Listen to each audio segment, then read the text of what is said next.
Ever since I was a little kid, I've been asking Who? What? When? where. Facebook couldn't live without it. I mean, my whole life is on there.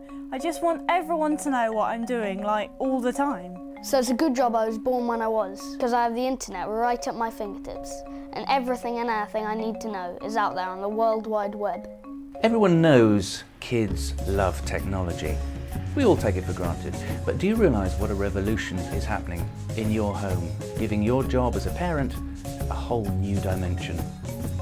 Remember your school days when you sat on the telephone chatting to your friends with your mum listening from the kitchen? So I read something from him and I just didn't reply. Well, the instinct to communicate has become a whole lot more complicated. Hello? 95% of parents think they know what their children are doing online, but as the digital world becomes ever more portable, how can you be sure? Especially when you don't know what questions to ask. Basically, your digital footprint is where you leave information about yourself. If you've downloaded anything or bought things off the net, someone, somewhere has that information and they may use it to market more stuff to you. You have to be careful what information you put out there.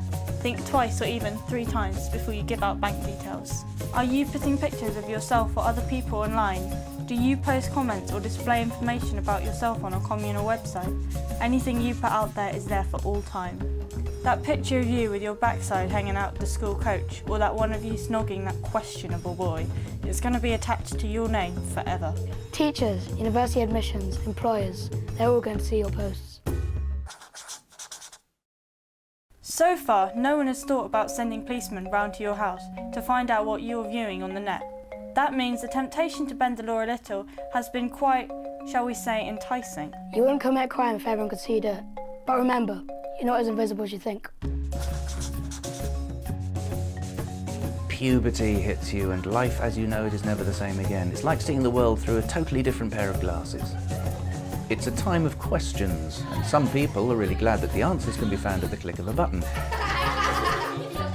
But is that how you feel?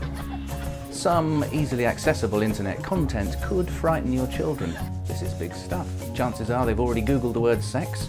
Admit it, if you were 13 again, isn't that what you would do? The internet is a great place to find support and information, but some of the sites we think are downright dangerous. There are sites out there that tell you how to lose weight.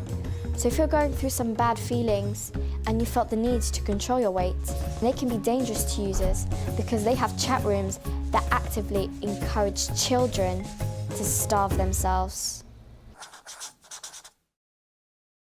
Let's end on a high note.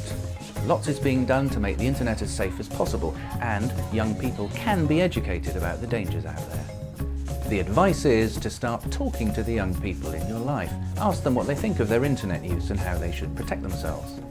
Make it a joint initiative. Make sure they know that you're on their side and that the boundaries you want to set are there because you want them to stay safe. Use parental controls and check that the equipment you buy your kids is set up to be as safe as it can be. And, hard as it is, try and stay informed, as this stuff isn't going to go away and there's new technology coming out all the time. Ask your children regularly if they've seen anything online that has upset them. Keep talking to your children.